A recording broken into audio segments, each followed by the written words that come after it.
नमस्कार. सर्वांना मकर संक्रांतीच्या हार्दिक शुभेच्छा. आम्ही नगरकर, म्हणजे आम्ही लोणीला असतो, पण नगर हा आमचा जिल्हा आहे. मला माझा जिल्हा म्हणजे माझं गाव वगैरे सगळं खूप आवडतं. कारण आमच्या ज्या काही परंपरा आहेत, म्हणजे प्रत्येक सण वार व्रत वैकल्य करायची जी परंपरा आहे ती अतिशय सुंदर आहे, पौराणिक आहे. त्याच्या मागे काही ना काहीतरी मिनिंग आहे. आणि त्यातल्या त्यात मला हा जानेवारी महिना तर खूप आवडतो. कारण मकर संक्रांत असते जानेवारी महिन्यामध्ये, आणि सगळेच म्हणजे पूजाविधी पण खूप सुंदर असतात. आणि त्यानंतर जो काही आमचा महिलांचा उत्सव असतो हळदी कुंकवाचा, तो पण खूप छान असतो. सगळ्या मैत्रिणी आम्हीही त्यानिमित्ताने भेटतो, वाण देतो घेतो, तिळगुळ देतो घेतो, आणि म्हणजे खूपच आनंद वगैरे साजरा करतो. मग आमच्याकडे जी पूजा करायची पद्धत आहे, तर अशाप्रमाणे आम्ही सगळं असं पूजा करत असतो. याच्यामध्ये आमचं खण म्हणतो आम्ही त्याला. त्या खणामध्ये आमचे इकडे जे जे काही धान्य पिकवलं जातं ह्या सीझनमध्ये, ते धान्य तिथे ठेवून त्याची पूजा केली जाते. याच्या मागे पण एक कन्सेप्ट आहे की आता ह्या सीझनमध्ये जे काही धान्य पिकलं जाईल, एक प्रकारचा त्याचा आदर म्हणून ही पूजा केली जाते. आणि कसं आहे बरं का, म्हणजे शेतकरीसुद्धा मकर संक्रांतीच्या दिवशी एक मनुष्य जेवेल एवढं ताट बनवतो, आणि शेतीच्या अगदी मधोमध ते ताट पुरून येतो.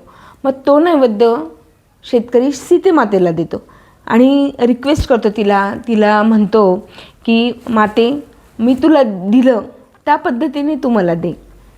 म्हणजे असं म्हटलं जातं की ह्या महिन्यामध्ये आपण जे दान करतो त्याच्या दुपटीने आपल्याला मिळतं. मग आता आधुनिक पद्धतीने ह्या परंपरा वेगवेगळ्या होत चाललेल्या आहेत.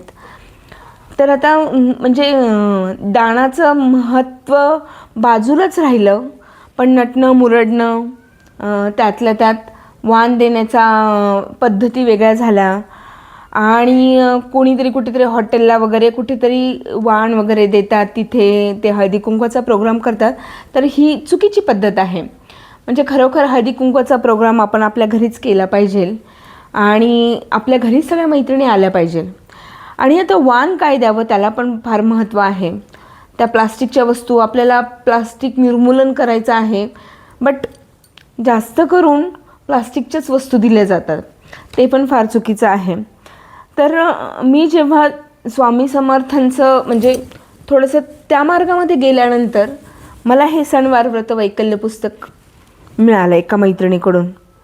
ते पुस्तक इतकं सुंदर आहे ना. तुम्ही सेवा करा अगर नका करू, तुम्ही त्या माध्यमात जा अगर नका जाऊ, पण हे पुस्तक प्रत्येकाने घ्या. त्याच्यामध्ये प्रत्येक पूजा कशी करावी हे दिलेलं आहे, आणि दानाचं महत्त्व आणि दान काय दिलं पाहिजे हे सुद्धा खूप छान पद्धतीने दिलेलं आहे.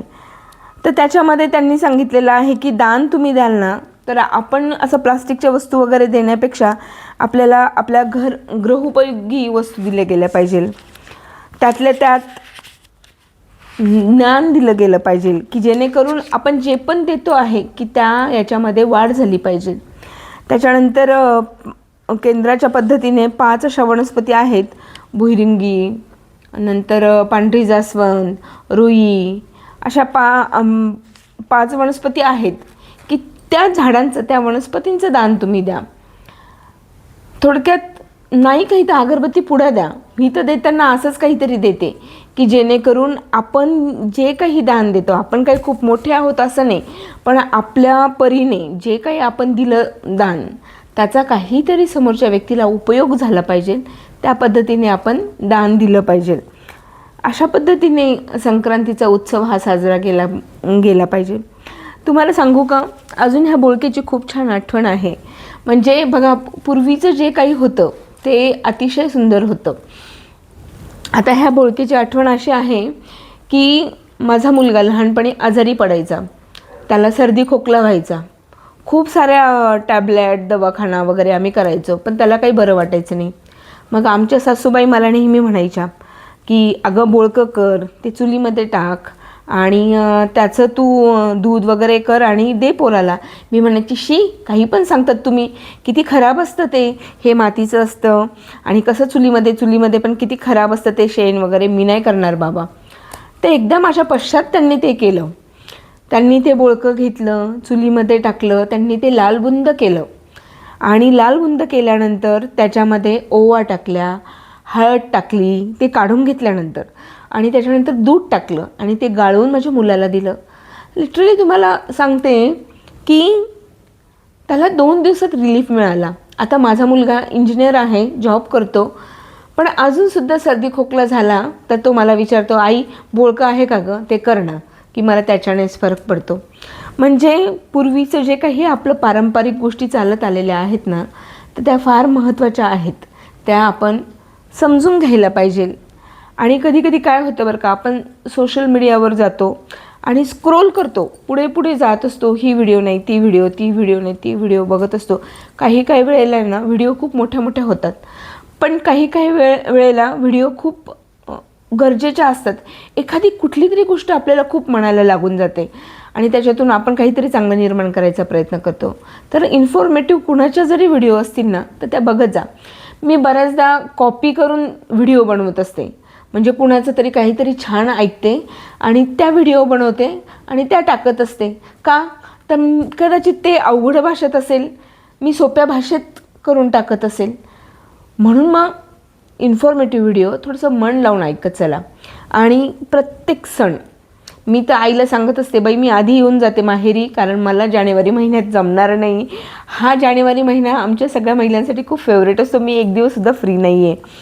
म्हणून तुम्ही हे पुस्तक घ्या, याच्यात बघा, सगळे सणवार व्रत वैकल्य खूप छान दिलेले आहेत आणि प्रत्येक गोष्ट कशी आयुर्वेदाच्या नुसार योग्य आहे हे पण तुम्हाला कळेल. श्री स्वामी समर्थ.